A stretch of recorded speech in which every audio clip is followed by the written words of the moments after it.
औरत का ज़मीर मर चुका है। उसे अपने मफादात के सिवा कुछ भी नजर नहीं आता है। अगर कादिर को इस बारे में पता चला कि उसने क्या किया है तो जानते हैं कि क्या होगा। वो जज्बाती लड़का है, जरा जरा सी बात पर बुरी तरह भड़क जाता है। मैं नहीं चाहती कि उसे ये सब पता चले। कल रात से ये सब कुछ सोच सोच के मैं बहुत परेशान हो गई हूँ, लेकिन असल शिकायत मुझे कमाल से है। बताया तक नहीं मुझे।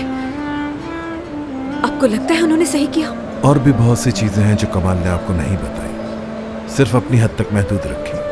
अगर इजाजत दे तो मैं आपको बताऊंगा। मसलन कमाल के बच्चों ने कहा अगर वह आपको अपना लेता है तो वह उन्हें हमेशा के लिए भूल जाए, और कमाल ने इस बारे में आपको नहीं बताया। नहीं बताया मुझे। उसने कुछ नहीं किया क्योंकि वो भी आपकी तरह खुददार है।